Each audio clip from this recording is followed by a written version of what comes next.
నమస్తే, welcome to I news. నేను మీ Sonia. IPL అంటే వినోదం, కానీ ఇప్పుడు అది కాస్త వివాదాల నిలయంగా మారింది. Kolkata night riders Kolkata night riders యజమాని షారుఖ్ ఖాన్ తీసుకున్న ఒక నిర్ణయం ఇప్పుడు ఆయనను దేశద్రోహి అనే ముద్ర వరకు తీసుకెళ్లింది. బంగ్లాదేశ్ ప్లేయర్ ముస్తాఫిజుర్ రెహమాన్ ను జట్టులోకి తీసుకోవడమే ఇప్పుడు పెద్ద నేరంగా మారింది. హిందువులపై దాడులు జరుగుతున్న వేళ ఆ దేశ ఆటగాళ్లకు కోట్లు కుమ్మరించడం ఏంటని బీజేపీ, శివసేన నేతలు కరుగాలెత్తుతున్నారు. అసలు షారుఖ్ ఖాన్ ను టార్గెట్ చేస్తూ వస్తున్న సంచలన ఆరోపణలు ఏంటి? ఇప్పుడు స్పెషల్ స్టోరీలో చూద్దాం.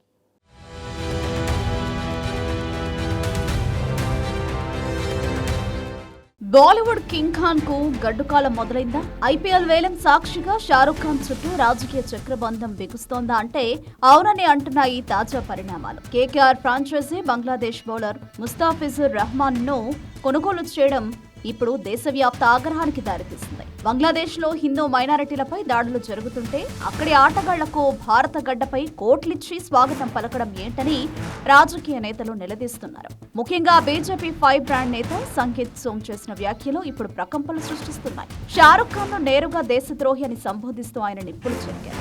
భారత ప్రజలు మిమ్మల్ని స్టార్ ను చేశారు, మీరు ఇక్కడి డబ్బుతోనే కోట్లు సంపాదించారు, కానీ అదే డబ్బుతో దేశానికి గద్దారీ చేస్తున్నారా అంటూ ఆగ్రహం వ్యక్తం చేశారు. పాకిస్తాన్ కు చందాలివ్వడం, రెహమాన్ వంటి ఆటగాళ్లను కొనడం ద్వారా షారుఖ్ దేశ సెంటిమెంట్లతో ఆడుకుంటున్నారని ఆరోపించారు. కేవలం రాజకీయ నేతలే కాదు, హిందూ ఆధ్యాత్మిక గురువులు కూడా షారుఖ్ నిర్ణయాన్ని తీవ్రంగా ఖండించారు.